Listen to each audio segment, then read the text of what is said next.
Du coup, on commence le jour 21, toujours d'Advent of Code 2019. Encore la suite. C'est parti.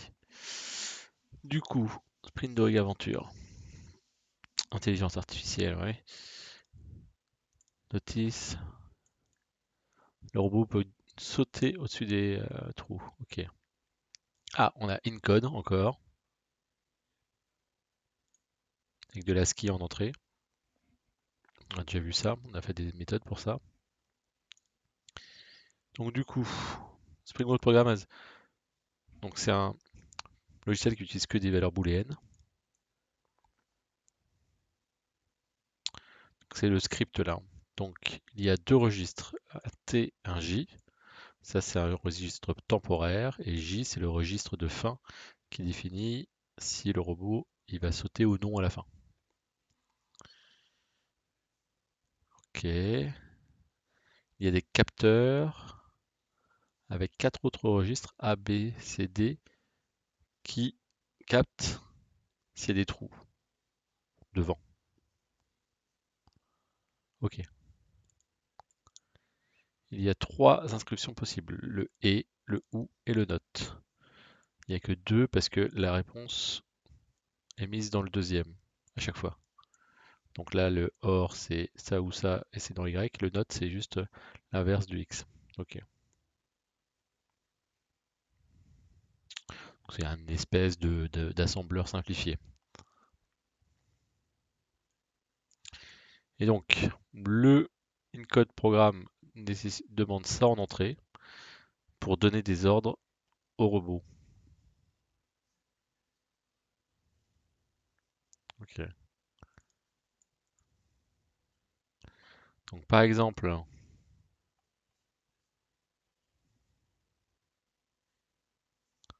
si on fait le programme notedj, qu'est-ce que ça fait?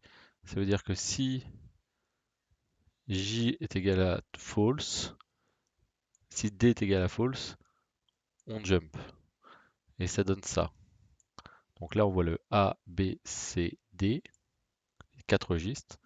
Quand celui-là est égal à false, et ben en fait, on saute dedans. Ok. Bon.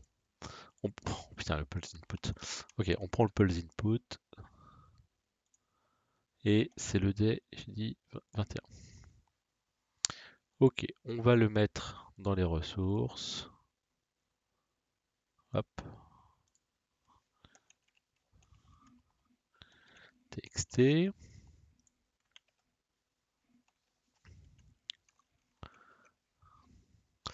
On va créer le jour 21 par rapport à un jour avec de l'encode.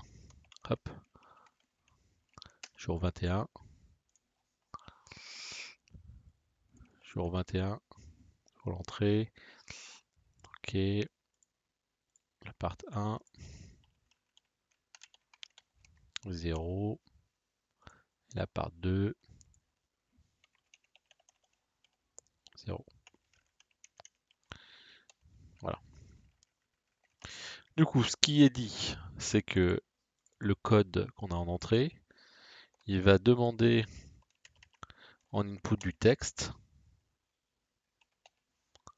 Donc là, en fait, le set input. Alors si par exemple on remet l'input qu'il y avait dans l'exemple, touc touc touc,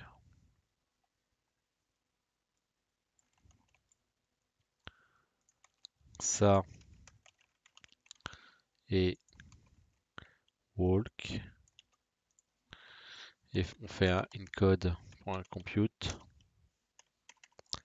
encode.out, voilà, et on fait un print. Ok, bon, déjà regardons ce que ça donne. Si j'exécute.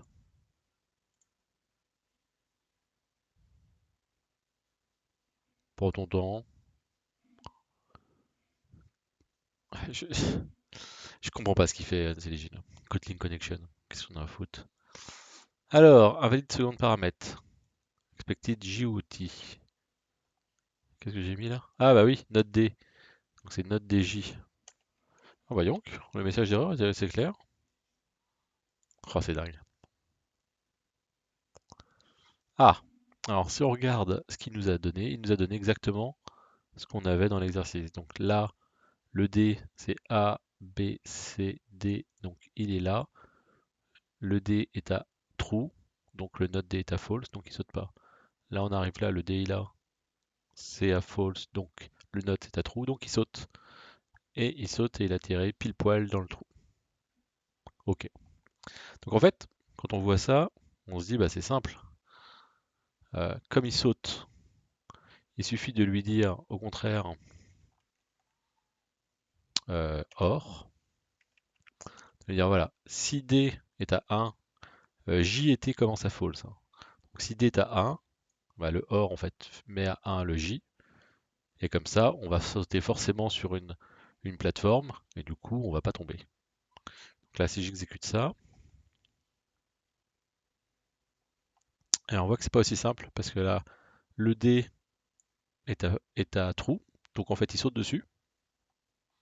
Voilà, il atterrit là. Le problème, c'est que là, le D est à false, A, B, C, D, et du coup, bah là, il peut pas sauter, et du coup, il avance d'un cran et il tombe dans le trou. Donc c'est pas aussi simple que ça. Et une fois qu'on a réfléchi pas mal de temps, on se dit, bah voilà, il faut forcément que D soit trou pour qu'il saute, mais essayons de le faire sauter que s'il y a un trou devant en fait. Parce que s'il n'y a pas de trou, ça sert à rien. C'est-à-dire que là, les quatre là, il aurait pu marcher dessus. Et de se dire que bah, il aurait pu atterrir là plutôt pour pouvoir sauter encore, ce genre de choses. Et donc quand on réfléchit un petit peu, on se dit bah en fait, il faut que D soit trou. Ça c'est évident, parce que sinon il tombe dans un trou. Mais ne sautons pas que si D est à trou. On va attendre que il y ait A, B ou C. A, enfin non, c'est note A ou note B ou note C. En fait, qu'il y ait un trou quelque part. Dans l'un des trois, on s'en fiche lequel, mais il faut qu'il y ait quelque chose. Comme ça, c'est bon. Et donc comme ça, il va sauter que si c'est ça. Du coup, ça c'est un peu compliqué à écrire parce que ça fait plein d'opérateurs. Parce qu'il faut voir que ça c'est un opérateur, ça c'est un opérateur. Ça peut être simplifié. Alors on pourrait faire un tableau de Carnot, hein, mais non, on va pas faire un tableau de Carnot. Ça fait en fait note A et B et C. C'est la même chose, hein. Voilà. Il ne faut pas que les trois soient 1 pour sauter. Donc comment on fait ça? Comment on fait ça? On va utiliser le registre T, d'accord? Donc déjà, on peut pas faire A ou un et comme ça. Donc on va faire ou AT, donc comme ça, comme T commence à false, on met A dans T. Après, on fait B et T, c'est comme B est égal à A, donc ça fait A et B. Donc là maintenant on a A et B. On va faire A, B et C.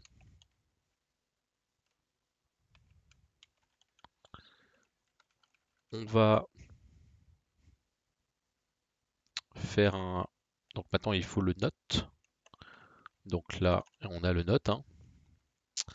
Note T dans T. Ouais, c'est ça. Et après, on fait un D et T. Voilà. Et après ça, on le met dans J. J'ai envie de tester. Bon, il me dit rien là. Alors du coup, voilà, get no ASCII. Parce que si ça se trouve dans le output, il y a quelque chose qui n'est pas ASCII, c'est pour ça qu'il ne le note pas. Voilà, il y avait bien une valeur dans le output, donc ça doit être la bonne valeur. On va regarder. Voilà, donc ça c'est bon. Bon, du coup, rien de... Enfin, il faut juste comprendre à faire l'équation, comprendre comment ça marche avec deux trois essais, et après on y arrive. Bon, pour la partie 2. La partie 2, donc on a plus de range, on remplace walk par run, ok, et on a 5 registres en plus, E, F, G, H, I. Ok. Donc ce qu'on pourrait faire, on va reprendre la même chose, hein. On va reprendre la même chose. Alors, sauf que il faut réinitialiser le encode. Là, donc on a, si je vous fais un dessin là, 1, 2, 3, 4, 5. Alors, on va faire ça. A, B, C, D, E, F. C'est jusqu'à combien? C'est jusqu'à I. Donc là, j'ai copié. F, H, I, I, j'ai dit, hein. Ouais, c'est ça. Donc, à savoir que, en fait, le saut 1, 2, 3, il fait 4. Donc, il arrive là, s'il saute. Ici. Donc, ça, il faut toujours que le D, pour lui dire de sauter, il faut toujours qu'il y ait un D de toute façon. Ça change pas. Et s'il ressaute, 1, 2, 3, le H il est là.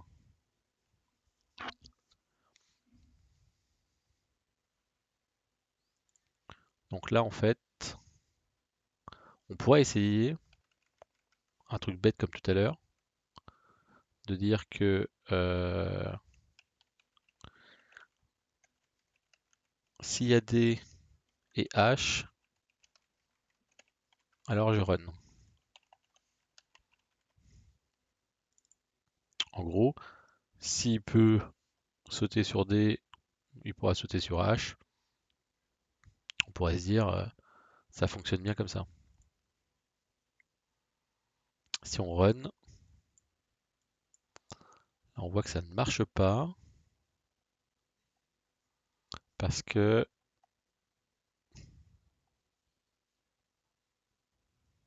ah oui, j'ai pas mis le registre dans J.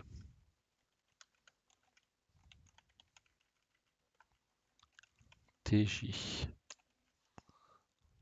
Voilà. Donc, pourquoi ça ne marche pas? Là, on voit que ici le A, B, C, D, donc le D est là, E, F, G, H, le H est là. Donc il y a le D et le H, ils sont là, donc on peut y aller. Ok. Sauf que bah, quand il arrive là, il fait le premier saut.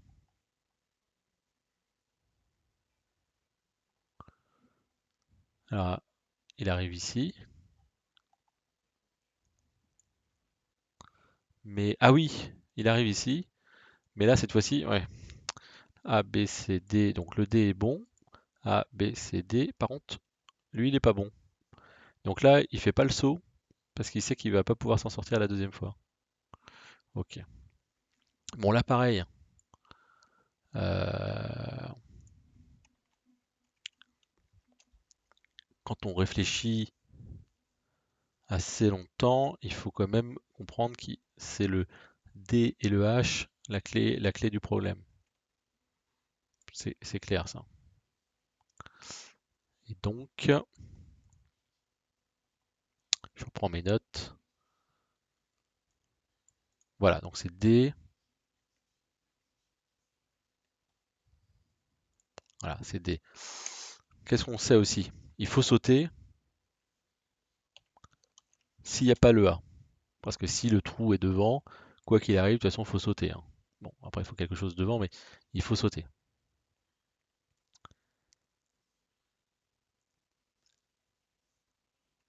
Et,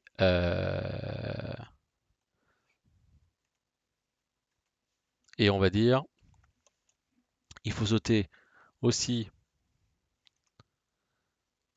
s'il n'y a pas, s'il n'y a pas B, mais qu'il y a H.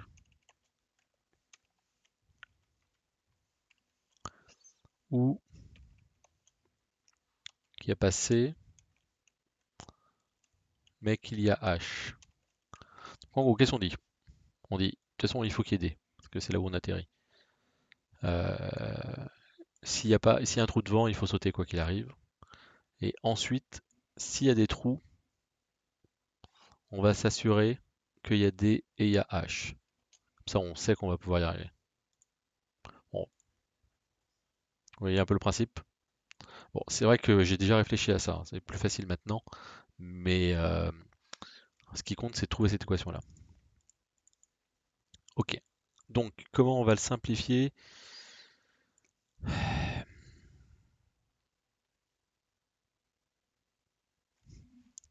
Comment je le fais?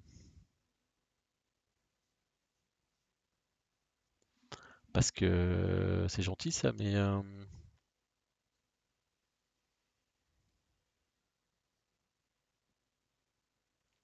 ah oui.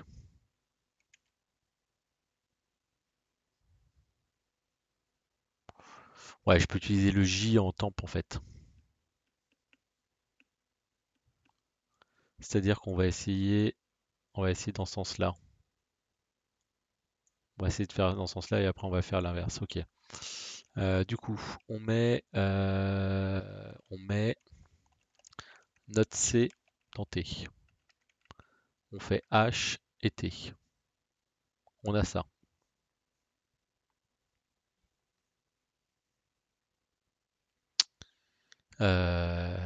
Ok, on a ça. Comment on peut avoir ça? Pareil, on va utiliser J, note B dans J et un H et J. Donc ça c'est T, ça c'est J. Donc ce que je fais, c'est que après je mets le OU de J dans T. Ouais, je fais l'un ou l'autre et je mets le résultat dans T. Après,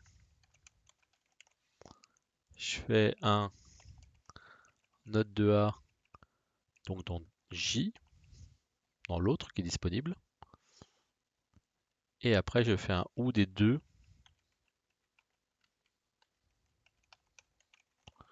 Donc OU de TJ. Je vais mettre tout dans J.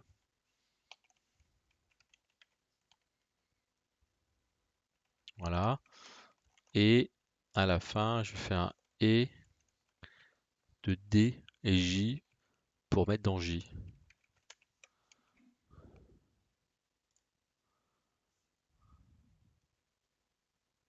Oh putain, direct. Voilà. Quand on a celle-ci, encore une fois, c'est un peu plus simple. Je, je vais laisser ça en commentaire. Je trouve que c'est pas mal. Je trouve que c'est intéressant quand même pour la réflexion. Je vais mettre que celui-là par contre. On va quand même le tester. Mais bon, à partir du moment où il nous affiche pas les erreurs, on est assez confiant. Et voilà, 2 étoiles. Donc un peu galère la première fois qu'on lit l'énoncé. pour être très franc. Et quand on comprend après et qu'on fait deux, trois essais, c'est assez simple.